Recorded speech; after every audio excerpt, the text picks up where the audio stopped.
welcome to Game Dev Meets.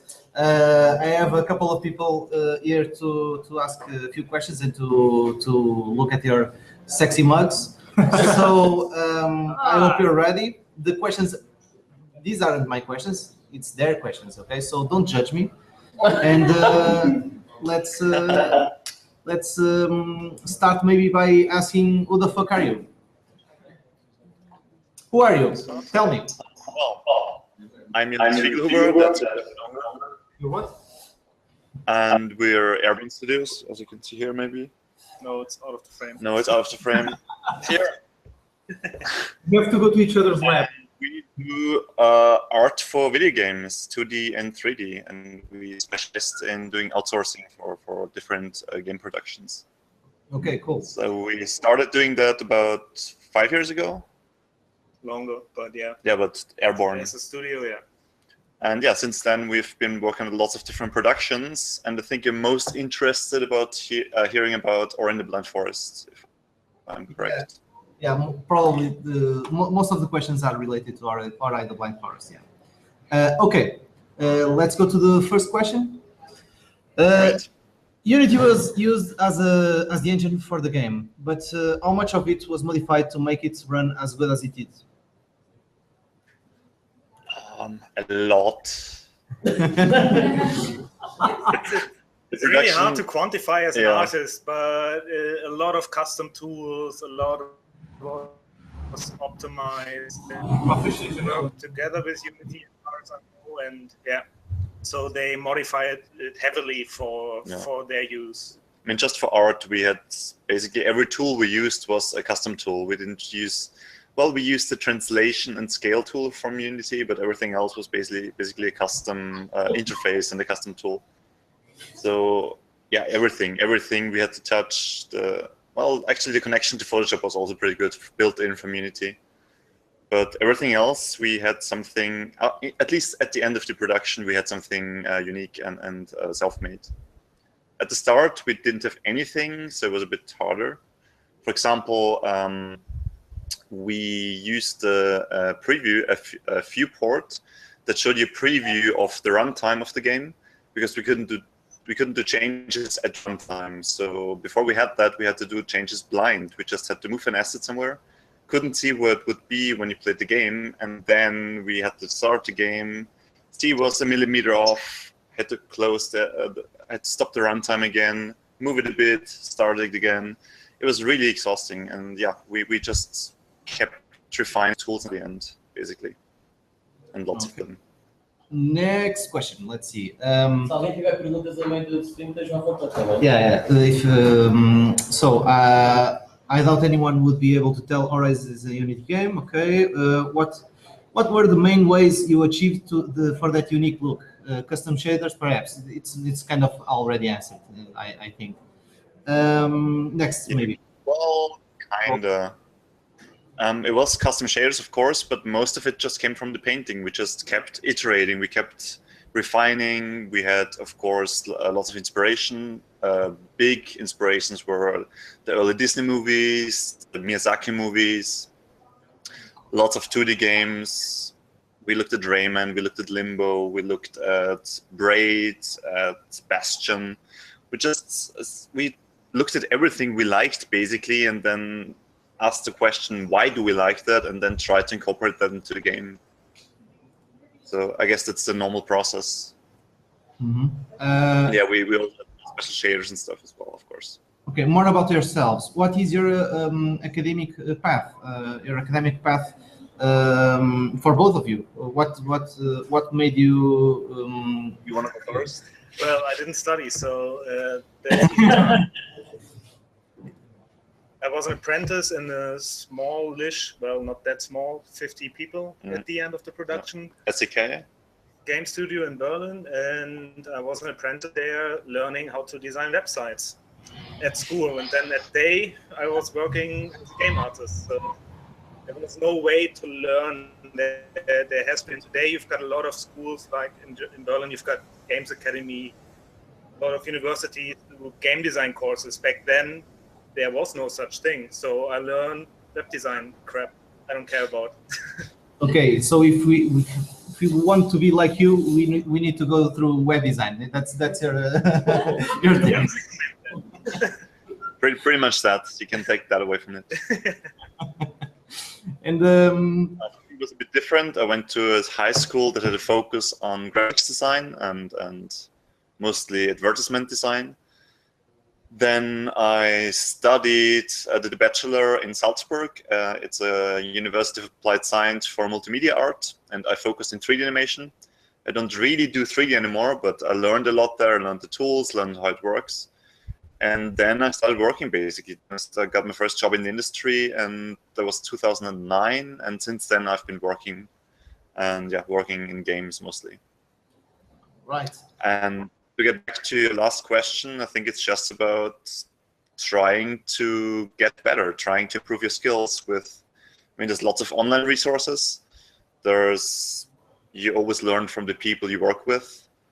And I think that's about it. You just have to try to improve and constantly question yourself. Production will push you out. Like most of the stuff you learn is in production. Like university or courses are always very theoretical, but you always learn more, and you have people around you who already have their workflows, and they will show you. Yeah.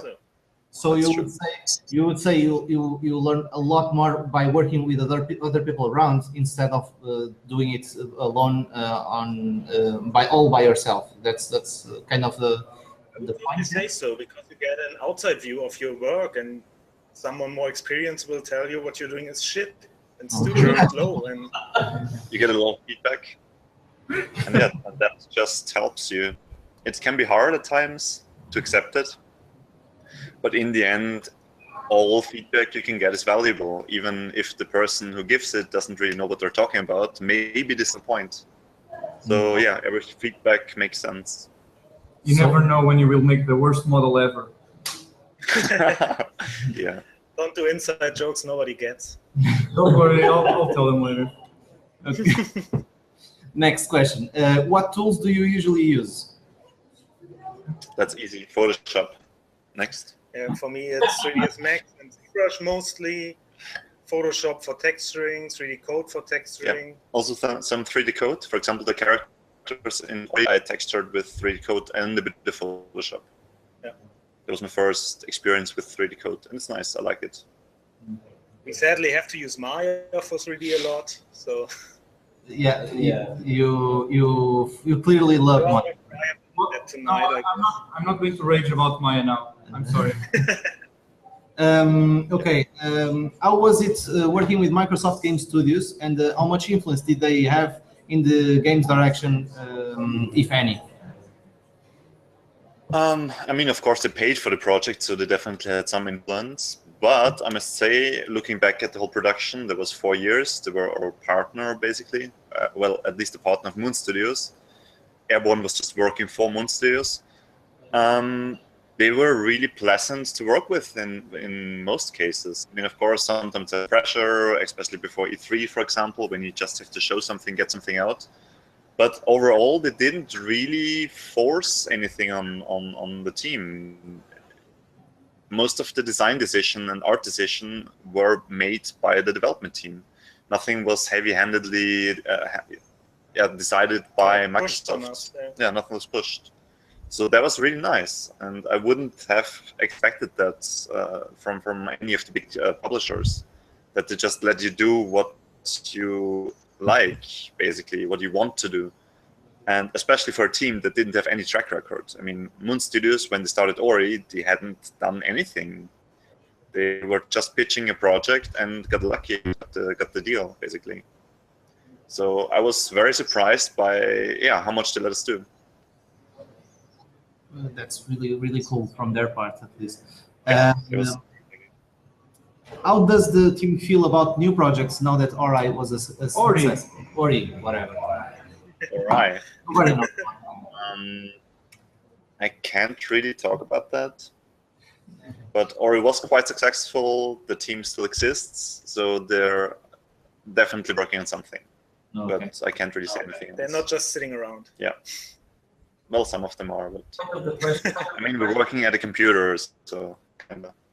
I think the point of the question, what new project we're working on, but more like the fact that Ori was such a, how does that affect you in terms of doing new games? Wasn't that what the question was? I guess. I think, yeah. So, does I'm not sure if I got the question now. Could you repeat? yeah, does the success of Ori the Blind Forest affects the way you now work or think or prepare the whole method of work that you have currently? I don't think so, because we are usually booked for projects. I mean, Ori was the first project for us where we did the entire art production from start to finish. Usually we are just booked to do a part, and then we concentrate on that project, which is totally independent from Ori. So, So of course it was very, very nice to see that it was so successful, but it didn't really change how we work. I mean, it's just business as usual, basically. We got a couple of nice job offers through Ori. I think that's something you can pin on the success. But overall, it's basically, yeah, we just keep going. well, we show around the awards a lot. Yeah, that's true. So your bank account full of money and your Maserati didn't change you. Very full, very full. Yeah. I Okay. can't decide on a color. It's so many. How did the game design change as development progresses? I guess, all right.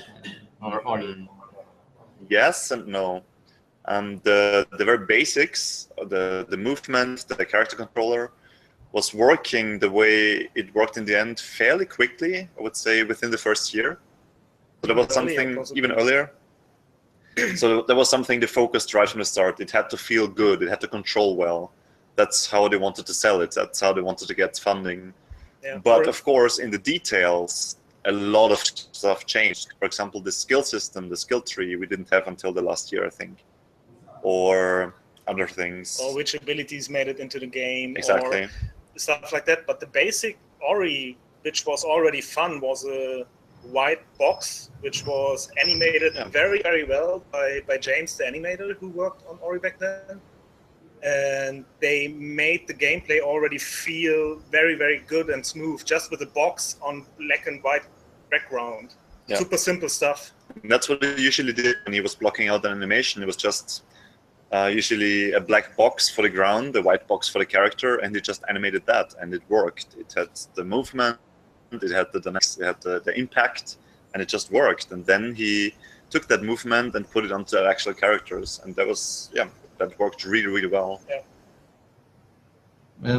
I think you can say it about the whole production. That's how we worked. We just tried something very, very simple, and once it worked, we then fully produced it. And yeah, Sorry. I just want to remind anyone that if you have a question, just interrupt and raise your hand and tell us, please.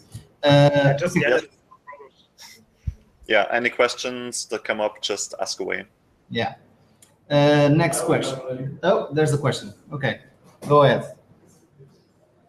Okay, my question has to do what's your process? How do you design the experience, the character, all of that? What's the process in bigger lines? How do you do it? So you usually get the story and you get the storyboard, or you just get. How do you go deep into a character? You make personas. How do you do it? The characters?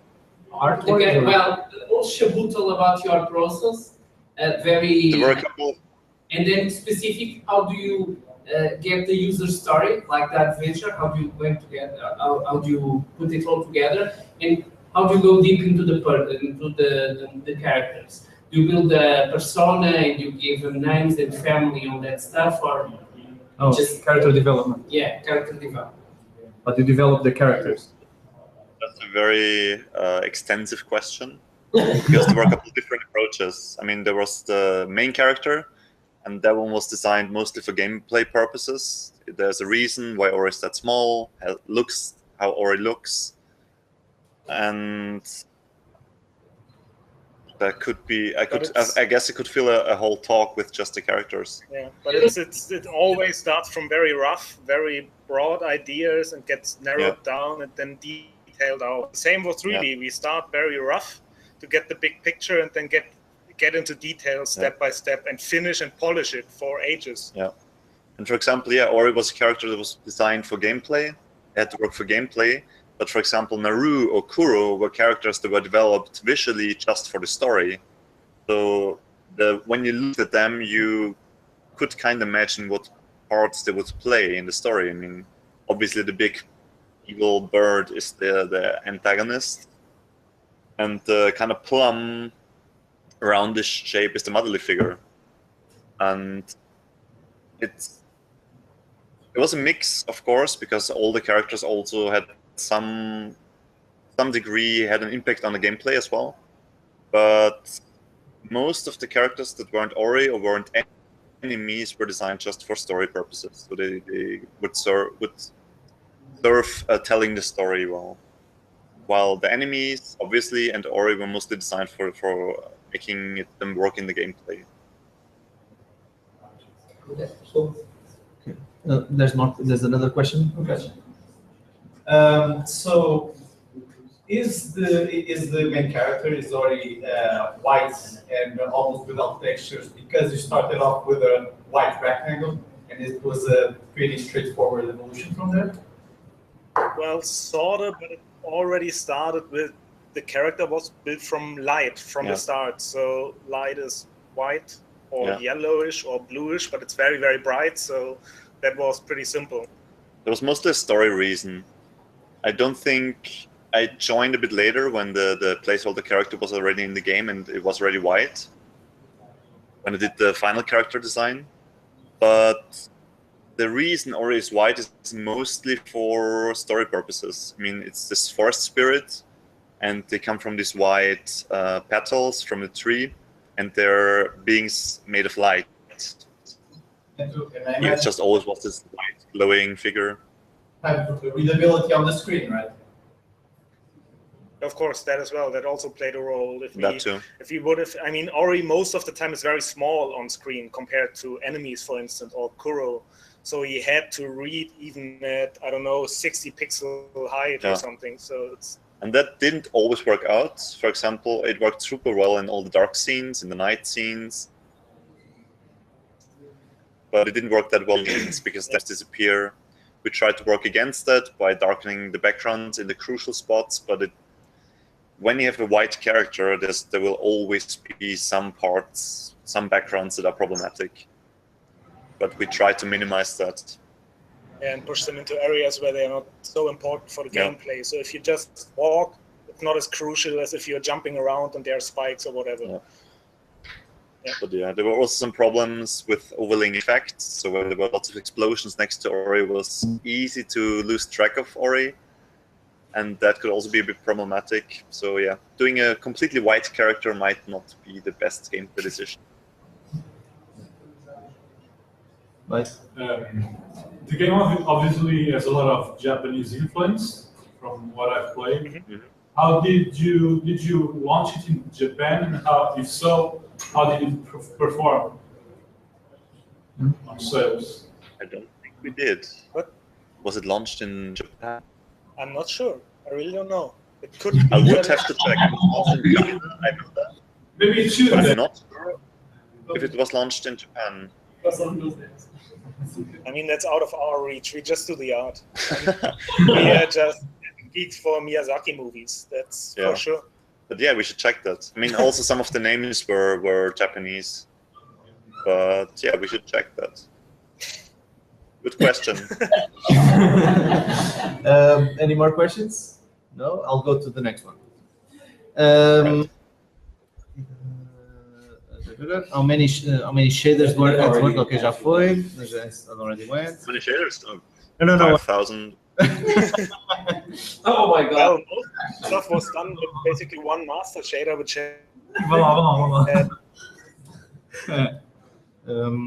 So this is important, by the way. How can a forest be blind? I mean, are we talking about a collective metaphysical entity or just a bunch of visual impaired trees? It was a bit of a symbolic name. since the forest lost its heart, basically, which also was its eye, kinda, its guardian, the sign character, the glowing ball, the forest went blind, basically, and lost Ori. That also plays a bit with the visual theme, losing track of something. And then when Ori returned, the forest was dead, pretty much, and barren, so that also plays a bit with the losing sight, losing light. So I think that was the basic idea behind the name. Okay, next question. A less stupid one, hopefully. And I guess Ori in the dead forest is not as nice. Ori in the dying forest. I don't know.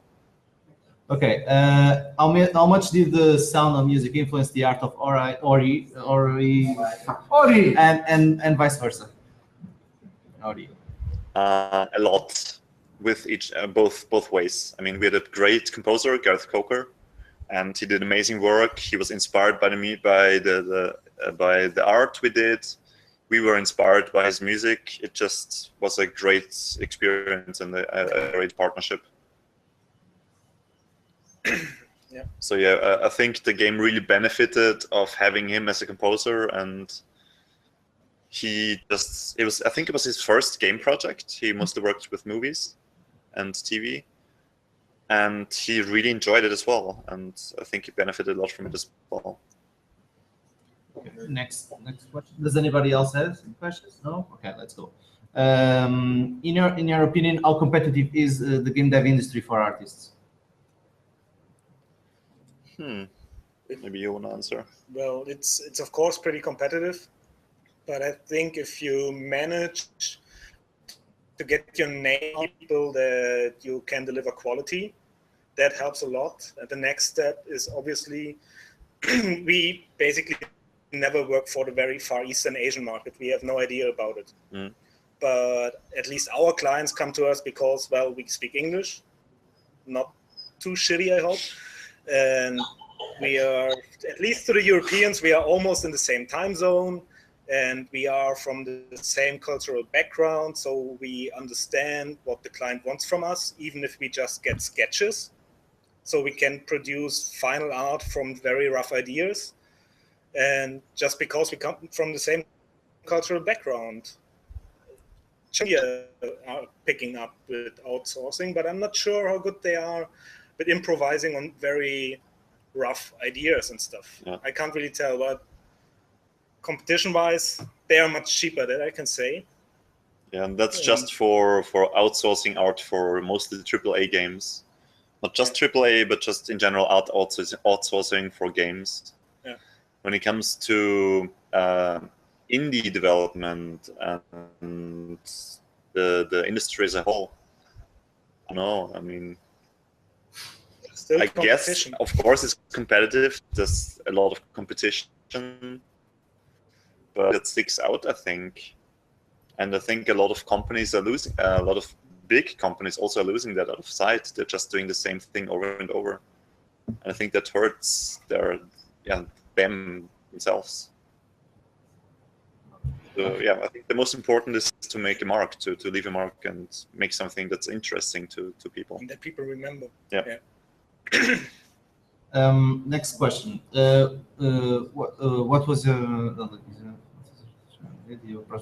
okay? What was the relationship with Unity like? Did you approach them, or did they approach you, or did anybody approach anybody? I think at the time it was just the only choice, really. It was 2012, and it was the easiest platform to work with, I think, for the programmers. The easiest platform to code for. And then when all the other engines went free or to a subscription model, we thought about switching, but it didn't really make sense for Ori anymore because we were too far along. And Unity just worked quite well. We of course had issues every now and then, but we also had a really good relationship with Unity. We had a direct contact with them. They were working closely with us, helping us resolve our issues. I think we were also collaborating with them a bit on the 2D tools that Unity developed. At some point, they did a demonstration, showed some of our assets in one of their talks. That was kind of weird. It was Yeah, nice. that was funny. Like years before, at least a year or two before Ori was announced, Unity was doing advertisement with Ori assets. Nobody knew. Yeah, well, it was just a couple months spring, so we could tell. That's But awesome. still. So overall, it was a quite good experience. But in the end, I didn't really work that much with Unity itself. We had our custom tools and worked a lot with that. So I don't really know Unity, just that it crashes quite often. But what doesn't? Even Photoshop crashes. Yeah. Yep. Windows, everything. Okay, next question. What was the biggest hurdle you had to overcome during the production of Ori? Hmm. Some of it was definitely the time. Yeah, I thought of that as well. What we wanted to do in that time. And I mean, I think as usual, the project in the very first was planned to be 1.5 years. Yeah, it was thought as an in-between project. They actually wanted to do something else first.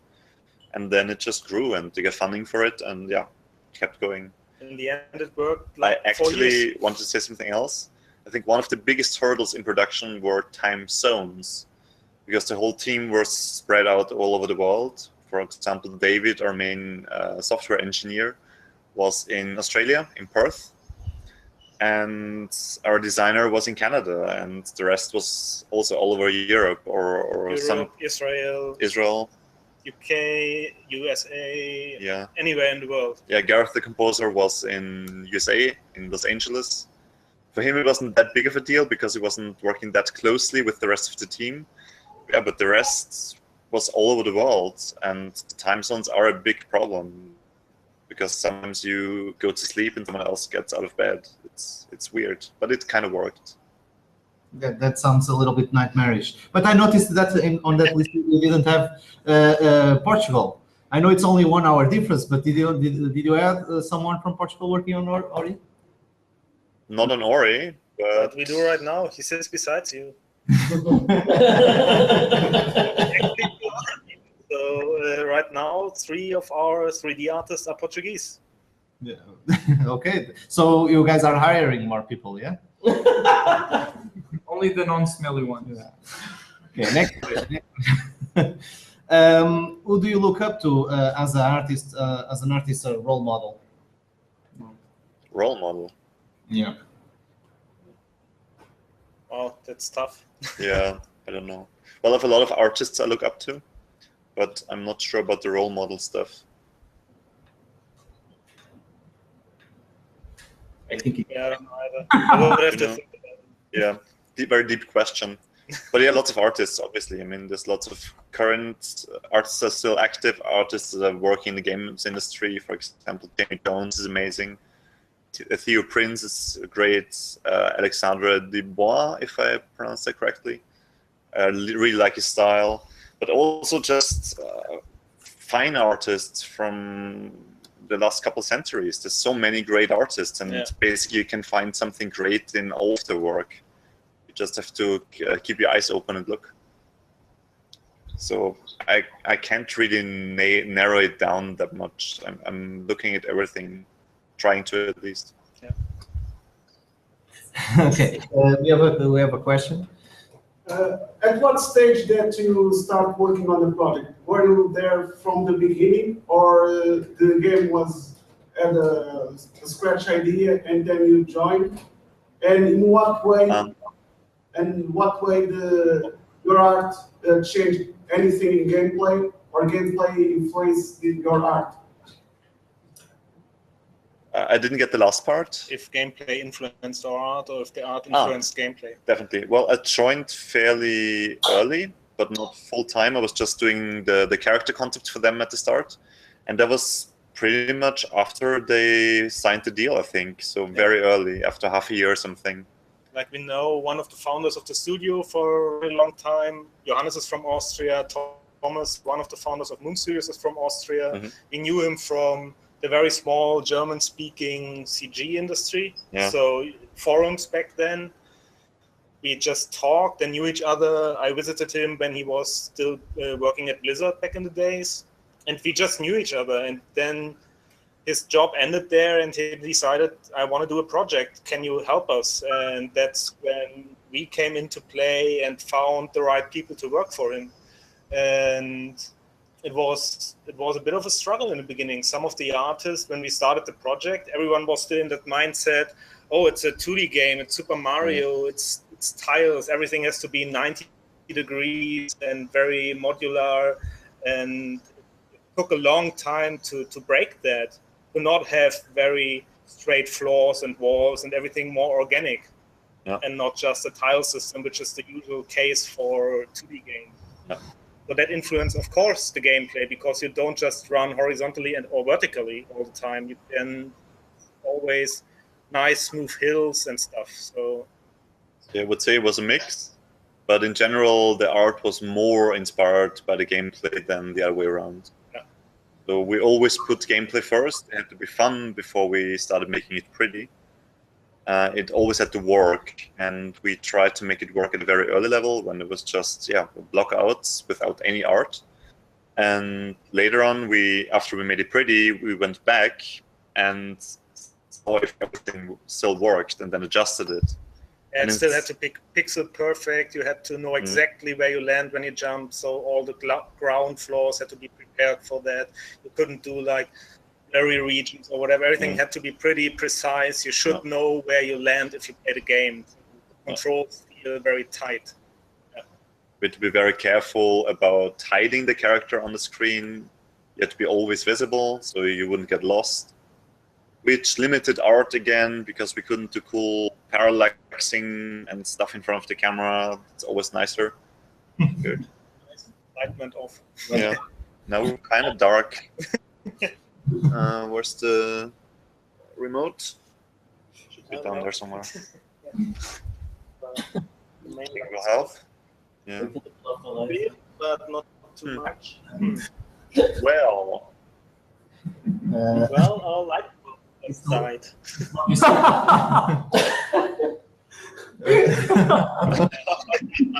That's a bit. Yeah. That's No, it's direct. It's very scary. Sorry, we are. Okay. I look like domestic violence victims. Sorry. So. It's off. Doesn't really help. Well, it's a bit brighter, so it's okay. Anyways, go on. Just go on. Yeah, let's go it's not on. about the visual this time. Okay. Next question. During the 4-year production of Ori, have you ever felt the art direction wasn't up to snuff and needed revamping? Yeah. In the very beginning, it looked obviously shit because it was just blockouts. It felt already good, but it was very rough, not very well drawn, not very well designed, because the focus was just purely gameplay. And we've been hired to make it look good. So, of course, we had to change it. Yeah. And I think after the first year, after the art direction basically was established, we didn't completely throw it out the window again, but we constantly kept refining it. We kept building upon, adding new features, adding new visual elements. Just we kept refining it until the very end. I think a couple of the nicer features we got in the last couple of months. And we just kept pushing them into the game. But by the time that there's no return and you haven't shown the art to all that many people, and you have a lot of things already defined, and did you at that time were like, is this it? Is this something that? Not really. We didn't really think about we have to revamp it because, already so much blood and sweat and tears went into it and a lot of work. So. And it was mostly minor feedback we got. It was mostly, okay, in this situation, the art doesn't work, you have to change that part. Or in this situation, the character doesn't read in front of the background. So it was mostly very specific fixes. There wasn't really, I think we got the look of that direction down fairly quickly. Yeah. and then we didn't really change it completely anymore. It was just polish. Yeah. Just adding on top. Okay. I think it makes a lot of sense to get it done very quickly. To have a good idea about what the game will look very early in production, because then you can keep refining it. You can just produce. If you go on and redesign all the time or change the stuff all the time, you just waste a lot of resources for trying to find something which you might never find. Yeah. So at one point you'll have to decide, okay, this is it. We are proud of what we did, and now refine it. Let's make it better. And we have worked on a couple of projects where the art direction was changed mid-project, and it's a nightmare. It's not even just the worst. once. It's the worst. No one wants that. Okay, next question. Oh my God. How banana-free is your office environment? And don't lie. Right now, entirely. Yeah, there were some situations where there were bananas in the office, actually. But that has been resolved for now. We'll see. I'm really, really glad. Yeah. Okay, next one. Oh my God. Is it true that Germans don't have a sense of humor? Yes. Yeah. Next question. Yeah, definitely. As an art form, do you see some sort of progression taking place on the whole medium, like with artistic movements in other art forms? What? Dan, can you read? Yeah, let me try again. As an art form, It doesn't make sense. do you see some sort of progression taking place on the whole medium, like with the artistic movements in other art forms? I don't get the question. I think the question is if the art form gaming. Yeah, I got it. Yeah. I guess so. I mean, there's always experiments, and there's interesting experiments. For example, I recently saw a VR experiment of, was it The Guardian? That put you in a prison cell, in a solitary confinement cell, so you could experience what it would be like. And that's super interesting to me. Stuff like that. And I guess there will be more and more He of likes that suppressive stuff and be alone and shit. Oh, light is No, off. the lights. No, it's just very interesting because it's so far away, so abstract. You don't really have a concept how it is. And I guess there will be more and more of those things. The more the technology advances and the easier it becomes to create for it. I mean, we are right now definitely doing a lot of different stuff. I don't know if you've seen the tilt brush demo. Yeah, where that's also really cool. people paint in 3D. That's Yeah. totally mind-boggling, and that takes over for concepting. That will already help the 3D production part, because we can take those sketches, 3D sketches, and build around them. Oftentimes we work with concepts, and the designers obviously can't construct perspective correctly in 2D, and we have to make it work in 3D. So there's a lot of stuff where the transition doesn't work, and that could be solved by designers working directly in 3D. Yeah. In a very intuitive, simple medium. Yeah. Yeah, it does seem like an area that has a lot to explore, but it's fairly new. Yeah. Sorry, may I ask a question? Yes. Yeah, the question is about mobile phones. Because you went to some 4 years ago, and now media are completely different, machines are completely different. What do you think about game development for mobile phones? Is this the future? Is not? What do you think about user experience? I mean, as an art studio, we worked on mobile games. The problem I see with mobile games right now is that you can't do very specific games that are very input heavy, that are reliable, like Ori. You couldn't do Ori on a mobile phone unless you add buttons to the device, because touch will never be as precise, and the pressure points wouldn't be the same. Like, for instance, Ori was sensitive if you tap the button lightly or hardly, he will jump higher, or if you tap it longer and stuff. That's just, you don't have the haptic feedback. So that will be a lot harder for a lot of genres. But of course, there are games that work very well on mobile. I mean, the biggest problem with the mobile market is just that there's so much out there, so much competition, that it's really hard to establish yourself as a developer and to stick out of the masses, because every the day... masses of Clash of Clones. Yeah. There's so much out there, it's crazy. and it's just flooded with new games every day. Match 3, 5 games a day, or 500 games a day. It's insane. I think that's currently the biggest problem to earn money as a small developer in the mobile market. Okay, next. Is there a question from anybody? No? Okay, next question. More games nowadays are going for a cleaner look with a more low poly and minimalistic minimalism. Where do you think we are headed visually? Well, that's not so. I mean, that happens in independent games a lot. It doesn't happen too much in AAA productions. But I'm also a fan of stuff getting cleaner and better designed, because back in the days, Gears of War, to me, it was horrible. It was just brown mush with a lot of noise and a lot of bloom. And Zelda Twilight Princess was like, oh my god, it looked so crappy. It's this generation. It's just brownish with a lot of bloom and noise, and not my stuff.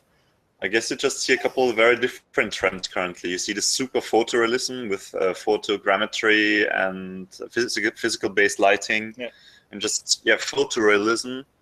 And then you have super stylist stuff and stylist stuff with realistic shaders like Overwatch. Yeah, I wouldn't say everything in between. Basically. I wouldn't say there is like one trend in the game industry that leads into one direction. It's more possibilities and more stuff will be done. I think there's less restrictions now, and it just opens up more. There's more different directions. And the very clean, low poly style, that happens a lot, of course, also happens a lot in indie games, because in indie games you have a limit of budget. So you have to find a style that you can produce. Yeah. That's one of the first thing I would always tell an indie. If you want to produce, don't go for AAA graphics. Go for something you can actually produce, because it takes, I don't know, 2 months to create a character. You're wasting a lot of time for your game. If one environment takes half a year to produce for one person, that's a lot of budget you're burning through. I wouldn't recommend that at all. So low poly, clean stuff is definitely a good choice to get stuff done. It's very efficient, and it's a nice visual look. I like low poly look when it's pulled off in a good way. It has to be done. Has to be done very good, of course. For example, Flame in the Floods was fairly recent. That looked really nice. It was beautiful. Yeah. And they're fairly low poly. Next question. How do you deal with going overboard on visual details on a game? Or is it never a problem? It's always a problem. Because at some point when you work for so long on something, you just lose track of details, of proportion. And then you have to step back or ask someone for feedback, and then they tell you, oh, that's super shitty, what the hell did you think? And then you step back and you realize that what you did is kind of useless. And that happens all the time, of course. I mean, that's just the reality of production. And just have to find the right balance, and it's gets easier, I guess, but it never stops. Okay, next one. What's your best advice to someone trying to learn level design? Level design? Yeah, that's one of the questions. It's not really my field, but I think for anything that's game design or level design, fun first. Make sure it's fun. Make sure it's a good gameplay experience. And the visuals is just the thing you put it on top. If the gameplay isn't there from the start, you shouldn't start putting effort into the art yet. Yeah. It has to work first and foremost. It has to work for the kind of game it is. Yeah. And so I would just start super simple, just with blockouts, no details yet. That all that stuff can come later. Just make it work, and make it work with boxes. I don't care. It has to be super simple. Or stock assets, whatever. It doesn't have to be your assets. Unity asset store, okay-ish stuff, some good stuff. It might not be the best choice for your product, but if you want to do something that's fun, the art doesn't matter at the start. So just get the level design done first. Yeah. So artists aren't needed at the beginning of the production. Yeah, that's what you're saying. Okay, next question. What's your best advice? No, okay. Sorry. I'm a little tired today. Do you think there is a place for games like Ori on a Museum of Modern Art's permanent collection? I guess that's a question someone from such a museum would have to answer. Yeah, no idea.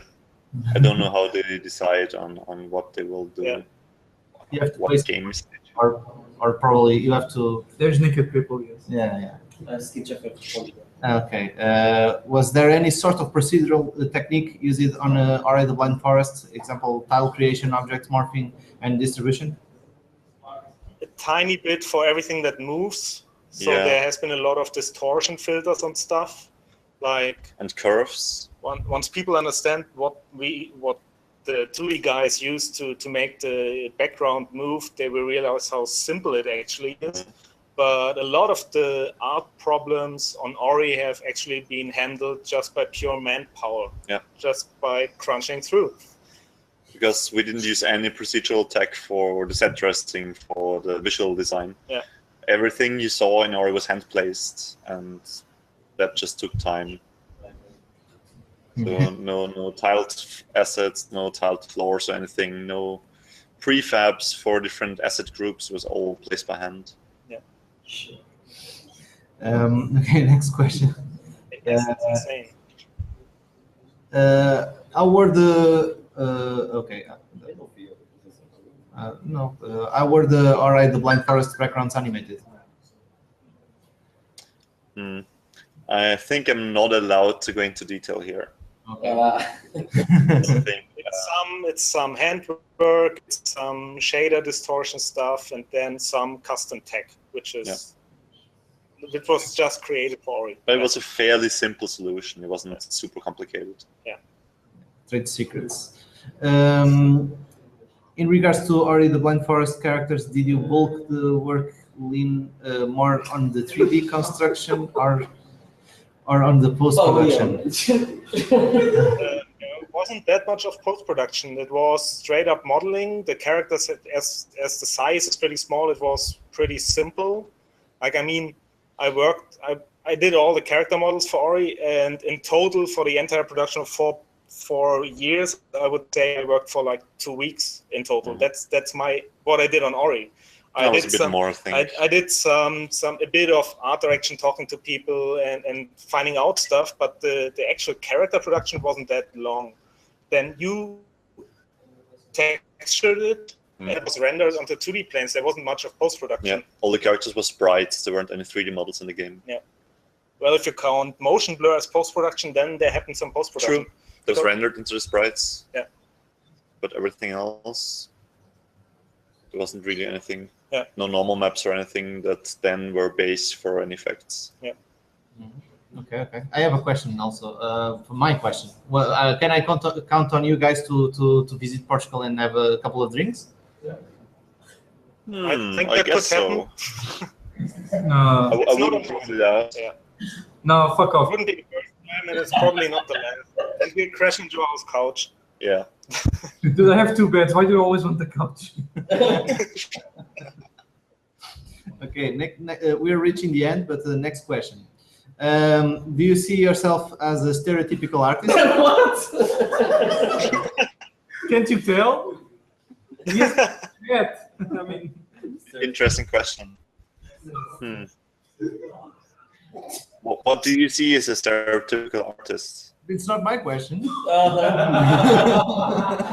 get a conversation going. I don't know. Well, I don't use either a pen or a brush or a pencil, so True. I don't know. I don't think so. Yeah. Okay. Next question. Depends on the definition of artist, but I guess not. Yeah. Okay. Or of a craft. you're a smartest. Okay, this is the last question that I have listed. How much support from family and friends you had when you decided you wanted to be an artist? A lot. My parents just never were in my way. They were just always supporting me. Yeah. And of course, it's not like in the US that it costs a shit ton of money to pay for education, for art, for studying art. It's fairly cheap in Austria, but still, I mean, they were supporting me all the way through. I could do whatever I wanted, basically. And that's super nice, and I'm very happy for that, very thankful. Okay, does anybody else have any questions? Don't be shy. Yeah, don't be shy. No? Okay, then let me change the key. Let me change something a bit. Hi. My power is running out, so that's pretty good. 7% left, so we might drop out very soon. You didn't have a battery? That's good. Do you remember this guy? Yeah. No. Come. Let's turn around. I kind of know him. I think I saw him once or twice. I know that face. Yeah, he's a dickhead. Okay, I just wanted to thank you guys for taking part of these game dev meets that everybody can ask you everything, a little bit of everything, as you've seen, bananas and shit. Not shit. Well, thanks for having it. It's great. Thanks for inviting us. And thanks for the partying on last time that we were together. Yes. Yeah, it was really cool. See you Monday. Thank you once again. I really hope you guys consider visiting us here on the Game Dev Camp. You're officially and publicly invited to the Game Dev Camp on November 17th. Awesome. And let's keep in touch. And if anyone wants to leave a question to you guys, you can do it on Facebook, and I will be sure to forward to you. No. Thanks guys. And if you want, you can turn off the computer. The battery is it's probably dying right now. So yeah. See ya. Bye. Bye. Okay.